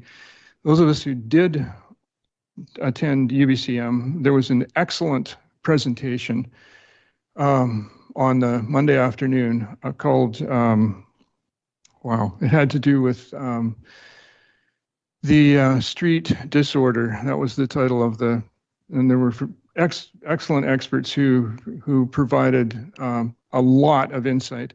The problems we are having here are all over the place, and they're worse in the larger centers, Victoria being even worse than Nanaimo and Vancouver. We don't even want to think about what goes on there right now. The problems are universal. We really need to work on this together. I appreciate Mr. Craig's solution or suggestion, and that is what I really want to see happen, is more discussion that brings us together to look for solutions that we can provide here, because the province is going to do what they are going to do, and I honestly can't conscience getting in the way of what they will provide, and that's what actually has been proposed. It pains me to understand that, but that's the position I am in, so I can't wholeheartedly support most of this resolution. Thank you. Councillor Dowd. First off, I won't support this motion. I won't support it for the following reasons. Okay, just I would ask that if you not provide verbal response, and it's a courtesy, and I think everybody here likes to have courtesy. So please, in the future, no comments. Councillor Dowd. I continue saying what I intended to say in the beginning, although I'm interrupted. I was going to say I'm not going to support this motion. On July 3rd, there was a closed meeting of council. All of council, as far as I recall, was there. At the end of that meeting, we rose and reported publicly that we were considering the disposition of city land by a lease agreement with BC Housing for the operation of a shelter. Without revealing anything that went on at the closed meeting beyond what's said here, it's obvious that if a lease agreement is going to be negotiated, then the people negotiating the lease have talked about what their demands are. I think at this stage, passing a motion to add additional demands doesn't make any sense. It's bad governance. It's a bad way to do business. And there we are. Council has agreed to negotiate a lease agreement. You can assume, just because naturally if one is being negotiated, although it has to be negotiated in private, that there will be targets set in place by each side about what they want to achieve. Okay. Hopefully we will come to a lease agreement. And I hope we come to a lease agreement because we need a place to shelter temporarily while we get supportive housing, which BC Housing has said they would like to provide. And while we work towards affordable and attainable housing for other people who are clean and dry and can transition into normal housing, but those are all steps along the way. And if we put roadblocks in the way that prevent us from doing the shelter stage, we will not get to the other stages. And I think we owe it to people in our community to provide the steps to get people off of the street, to avoid deaths that take place in our community because of drugs being used in dangerous places where they aren't supervised and where there isn't revival facilities there, and where there's frankly more risk. And the death rate from opioids has gone down in Powell River since the beginning of the opioid crisis. Safe injection and safe using sites that don't provide drugs have reduced deaths. They've saved lives in our community, and I think that's a benefit. That's why I won't be supporting this motion, and I'm proud of it. You can hold your signs up if you want, but that's where I stand. Great. Okay. Councillor Elliott and then the mayor. Thank you, Your Worship. So many of the points almost, and I'm not sure where I'd draw the line about what's in camera and out, but I'm comfortable that all of these issues were discussed in conversation when we were coming up with how this lease should go. We came up with a lot of provisions to protect the community that are part of our lease agreement over and above what the standard lease and agreement was for the province. And I look forward to seeing the final version very soon. The staff has been doing an excellent job of making sure that the provisions that council agreed to at the time we asked for them to negotiate that lease are being honored. And many of the provisions that we do have will help a lot. There's also commitment to, as it's temporary, at the other end of this temporary, that BC Housing will fund a different type of housing. And so I look forward to that as well. I just wanted to comment on a couple of points. I also sit on our community action team and the province-wide community action team through the Local Leaders United. We meet and we have come to our meetings on a regular basis, our public health officer that keeps us well informed of our statistics with relation to things. I am so much in favor of different types of places that can take care of all of our vulnerable people, including dry sites. So far, all of the advocating we've done in that regard has not come to fruition because that is just not what the province is funding right now, and we at the city can't afford to fund it ourselves. Transition housing for folks who are going through treatments and requiring transition housing is also something we don't have in our community and need. And we also need more treatment beds and better access to those treatment beds.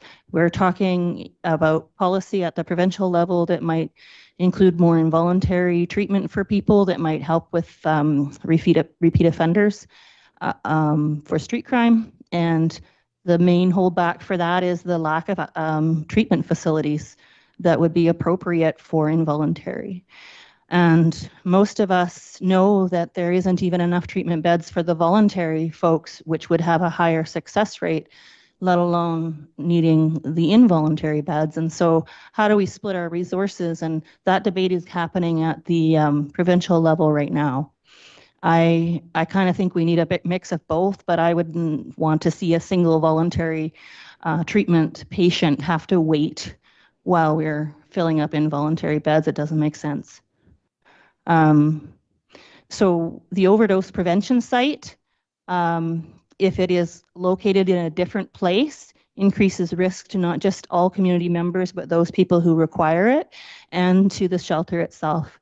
The overdose prevention site will not be inside the shelter, it will be on the same lot, and it keeps that kind of activity out of the shelter, makes the shelter itself safer.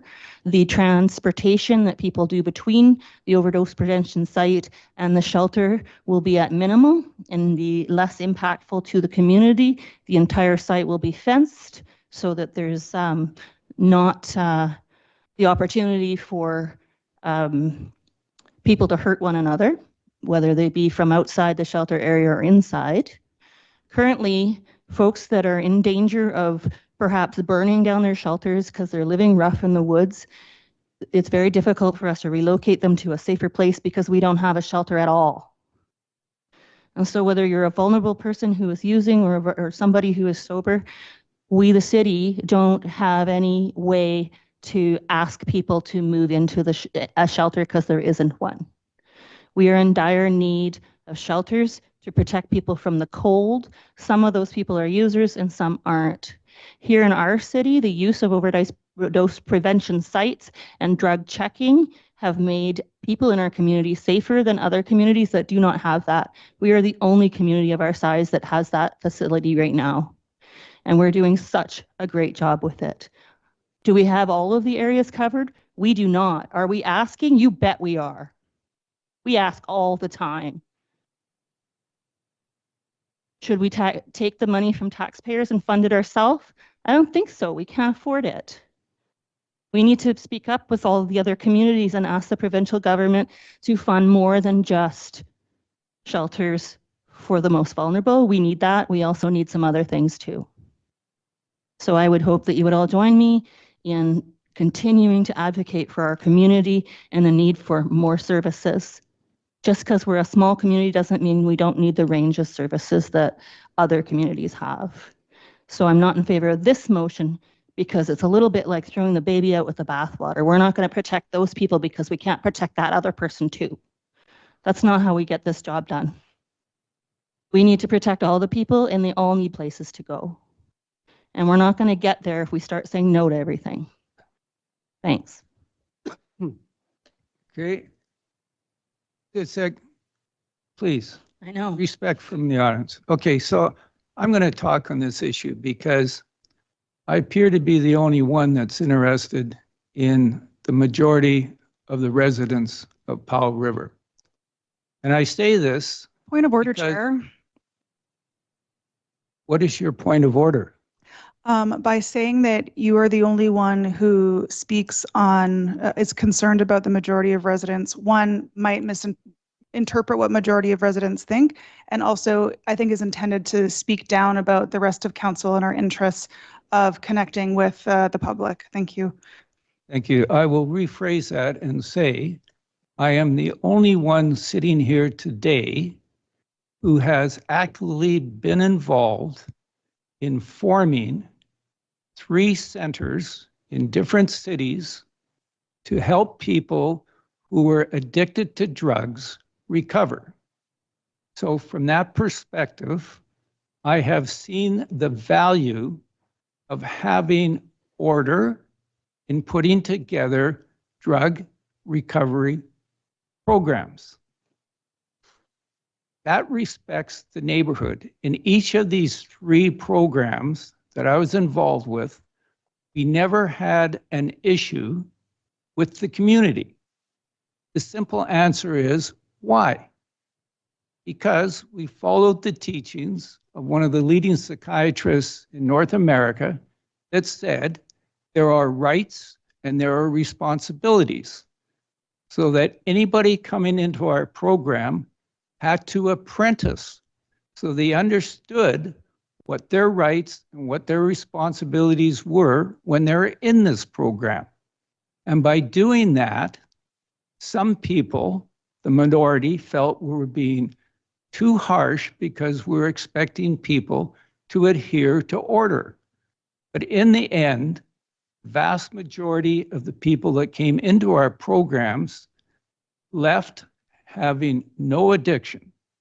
So to me, the question here is, what has BC Housing and other provincial agencies demonstrated in terms of what they can do? First of all, let's think back to last summer when they knew that the temporary shelter was going to have to close because the lease was coming up for renewal and it was not going to be renewed.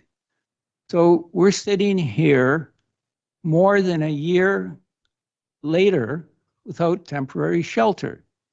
So that means to me that whoever is on the other side organizing this has not made Powell River a priority. And what I'm saying is we should make Powell River a priority. And if we make Powell River a priority, then we will get facilities that are standalone for people that are not addicted, but are homeless and need a place. And we will have a facility for those that are addicted and are willing to understand that there are rights and responsibilities when they come into this program. And the net result will be what I've seen in 3 other cities, very positive outcome for those that were addicted and for those that just need shelter. Now, the other thing to put into perspective, I've had calls from father in Calgary, very upset at Powell River because we have a building bylaw which was making it difficult for him to build a shelter in the valley for his son.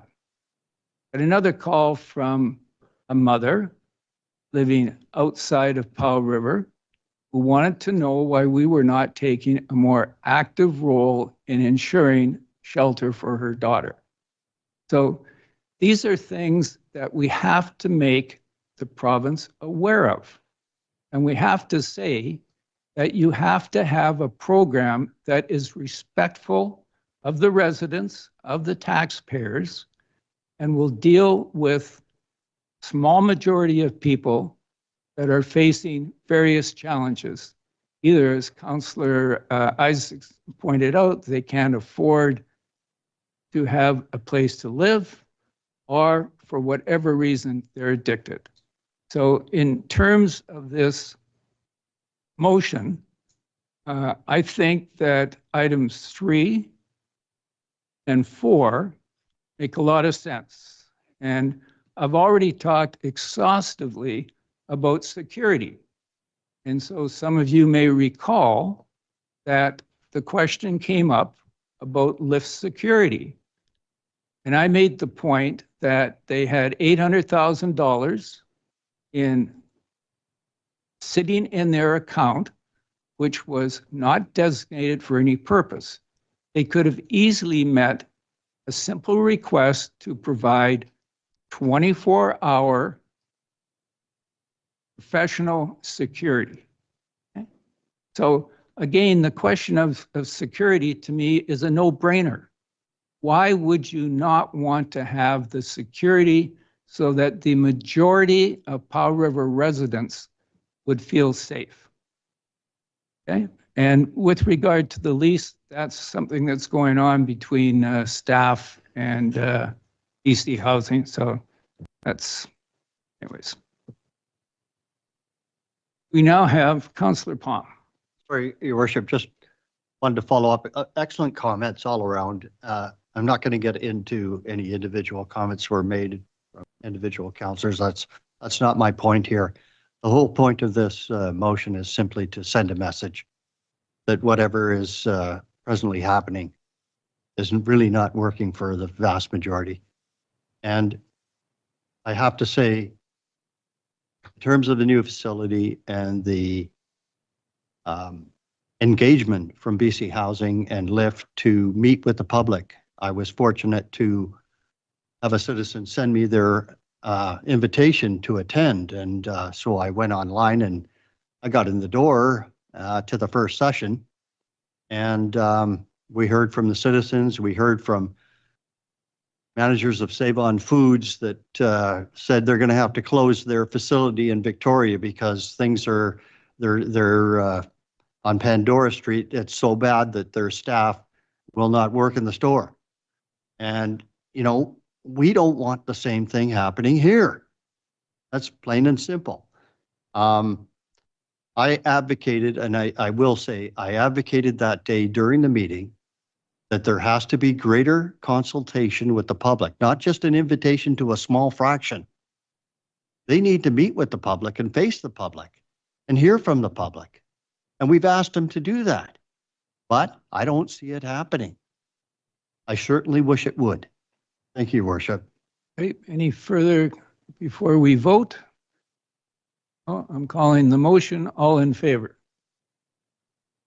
Opposed? The motion is defeated. Okay. You call. Yeah. Could we have order, please? I'm going to call a 3-minute recess before we move to the final item.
The 3-minute recess up.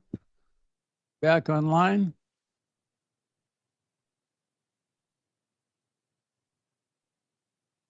Okay, we'll now move to item 17, and this is called public clarification. So members of the public may ask questions to clarify items discussed during the meeting for a maximum of 2 minutes. Anybody in the audience that would like to step forward? Please come forward and introduce yourself. My name's John Brownsello. I'm a citizen of Powell River.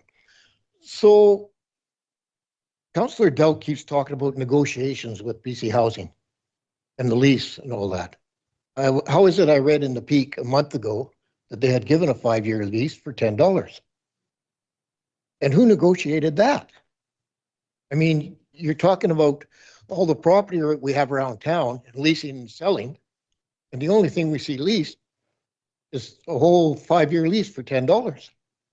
I will ask our CAO if he can clarify that. Thanks, Your Worship. The only thing I think that you could be speaking about is the notice of disposition, which is in the lease. It's a disposition of property, which is a separate than the actual lease itself. It's part of the process associated with it, but that's not the lease. According to the paper, was leased for that amount of money. So somebody had to tell them. Oh, that's your answer. Okay. And one thing that you haven't mentioned all night is mental health as a cause for a lot of the problems around town. You've gone into the drugs, you've gone into different things, but there's no setup anywhere for mental health in this whole thing. Which would be a large percentage of your problem. Thank you. Councillor Dote. I'll comment on that. You're right. City Council does not have it as its mandate, the provision of mental health services. Okay? City could do that if you wanted to, if we voted a budget to create mental health services, hired psychiatrists, doctors, built buildings, did all those things. My gut reaction off the top is probably the taxpayers of the city don't want to pay for that. So what we're left with is where do we get those services from? And mental health services in British Columbia are provided by the health services, by the provincial government. So if you want more mental health services in the area, take that up with your member of the Legislative Assembly.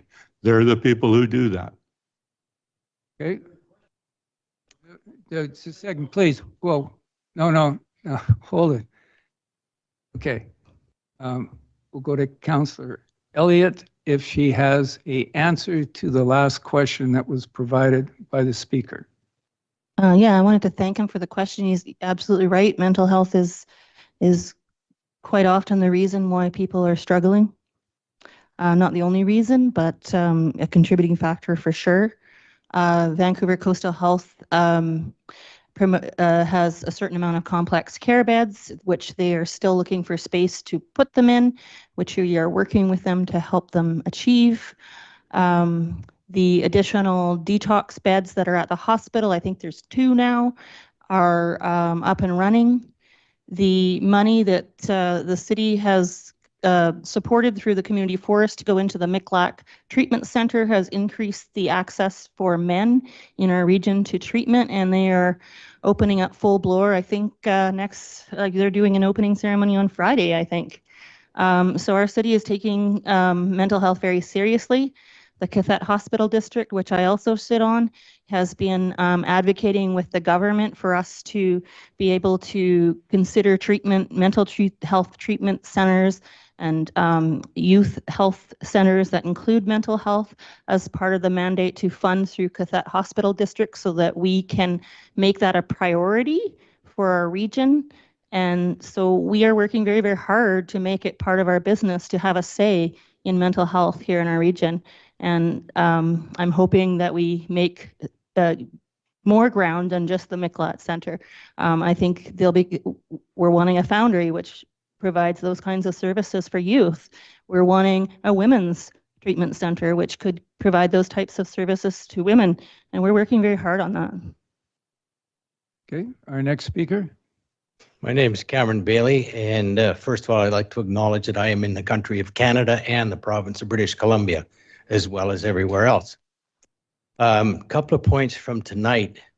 Why is there such resistance to let the citizens of Powell River have a say in the name change? It's being shoved down our throat. There's been no referendum. There's been nothing, not even a question on a ballot. And I think that's what most people want, is just a chance to voice their opinion is all. And as for the security, it's necessary. We read all the time about assaults going on, things being stolen. You can say that crime goes down in Powell River, but that's simply because we've given up reporting it because it's a futile exercise. It really is. I might remind council that Section 7 of the Constitution of Canada guarantees me. What is your point of order? It's public clarification period on items discussed tonight, and so I think we're missing a question, and and part of the conversation hasn't been on the agenda items tonight. Thank you, Councillor. Well, okay, for greater clarification, 2 questions have been posed.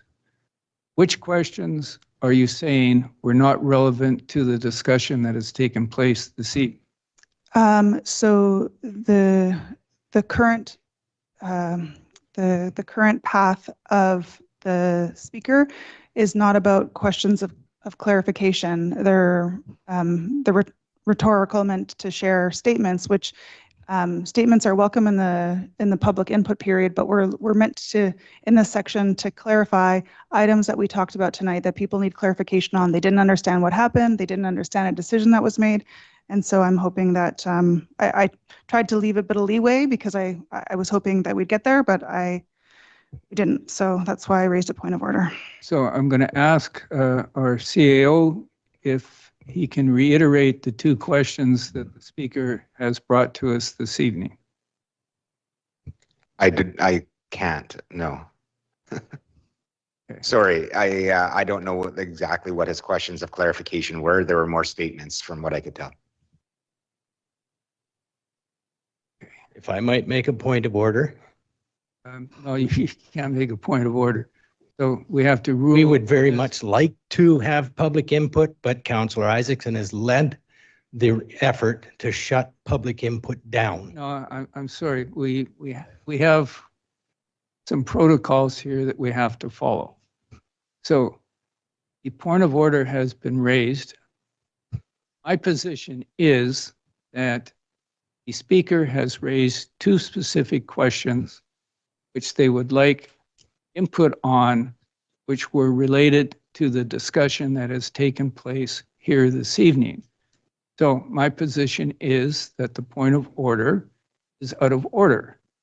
And the council, as I pointed out, if they choose to ask for a vote, we can determine whether or not there is a majority that supports the chair or there is a minority that supports the chair. Seeing no need to do it, I will say that the point of order was out of order and you can continue. Does anybody want to answer any of the 2 questions that have been raised? Councillor Elliott. I too am unsure what the questions were. I do think security is important. One of the things that happen in the process for doing a lease, we want within our lease agreement in an in-camera forum, and many of the things within that lease agreement are BC Housing's owns that information to share, and until it's made public, it's difficult for us to express those. And so I only want you to hear from me that security was definitely a part of our conversation, and I'm hoping that the provisions that we negotiated through those discussions will alleviate security concerns. And so that's where I'm at with that.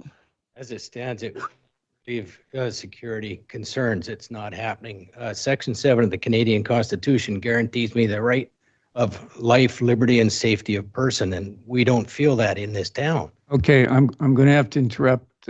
We do have a limit, so I'm going to thank you for coming forward. We'll see if there's anybody else in the audience or online. Thank you. Anybody else in the audience that would like to come forward, please come forward, introduce yourself. Hello, Lisa Lamacraft. So maybe it's through the chair I can ask the CAO. He just mentioned that a notice of disposition is not intent to lease the land. Is that correct? I said the full lease agreement is separate from the notice of disposition. The notice of disposition is part of the process for leasing land, but it's not the entire lease. Okay. Well, could I please just have a moment? Because I have the notice of disposition here I wanted to read, because it certainly sounds like it's an obligation that the city is going to follow through with. And this was posted in the PICA course under legal notices. Notice of disposition and intent to provide assistance. Notice is hereby given in accordance with Section 26 and Section 94 of the Community Charter that the City of Powell River intends to lease city-owned property as follows. Leaseholder, Provincial Rental Housing Corporation, term 5 years, commencing after August 7th, 2025, subject to conditions being fulfilled. Options to extend. The leaseholder has 3 options to extend the term, each for an additional 6-month period. Nature of interest in premises is, of course, the 7104 Barnet Street address, and it's got the PID number and all that. Consideration, $10 for the term. In accordance with Section 24(1) of the Community Charter, the city hereby gives notice that the lease between the city and the leaseholder described above is a disposition for less than market value. So you're basically saying the disposition, you're going to lease it at way less than market value, but it sounds to me like this is a done deal. So I'm just wanted some clarification. Is this a done deal? And I'm going to defer to our Chief Administrative Officer. We are still moving forward with the finalization of the lease. So what that notice said was intends to lease, and this is my point, that it's not the whole lease, it's the intention. The market rate, it is below market rate, as is the intention of council, but not much more to add to it. Thank you very much. Thank you. Is there anybody online? Oh, okay, we have another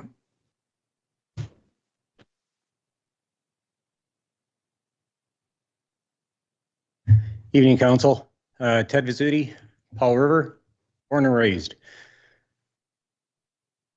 Council has taken an oath not to do harm to citizens of Powell River, correct? Okay, I'm going to take that as a yes, because a no vote is always a yes vote. So, since 4910 Joyce Avenue has been established and running, and any new building that goes into production in this community will and does do harm to the citizens of Powell River and the city of Powell River. I, as one member, used to respond to these places and saw it daily on the job. There is harm, there is fear. I watch it in the citizens of this community now, in the streets.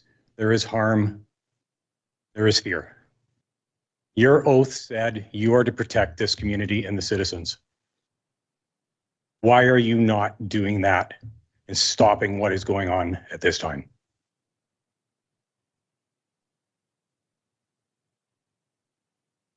Councillor Elliott.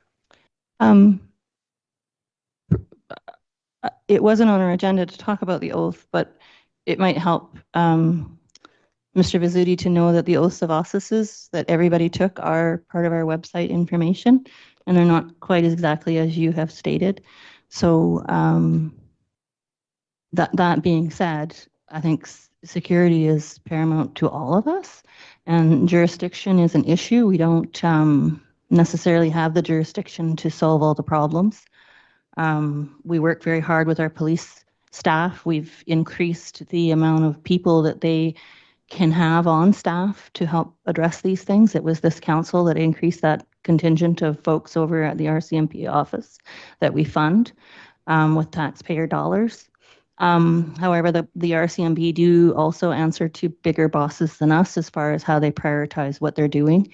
And it has a lot to do with how the province is running the justice system and whether they're prosecuting certain things or not prosecuting certain things. And those are all above our pay grade. Thank you. I've just noticed that we have 1 minute left in our council, and according to our council procedure, if we want to continue more than 1 minute, we will have to get a unanimous approval from council. So thank you very much. And I'm going to ask if there's anybody else in the audience that has, or if there's anybody online. No? If not, Mr. Galinsky. The peak.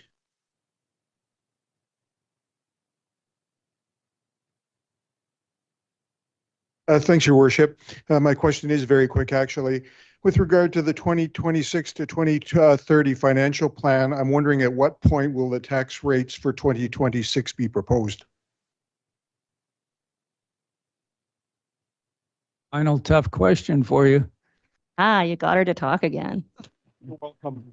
Oh, that one. Through the chair, just one final question for Mr. Galinsky. I guess I can't say no to that. So tax rates discussion is targeted for April. And the reason is because the property tax rates depend on the property tax levy, which is set in the financial plan bylaws. So the current schedule has it targeted for April. I thank the chair for that. Thanks, Your Worship, and thank you, outgoing CFO. I really appreciate all that you provided. Thank you very much. See no further questions. I'm going to move a motion for adjournment. Adjourned. You can just claim adjournment. Done. Oh.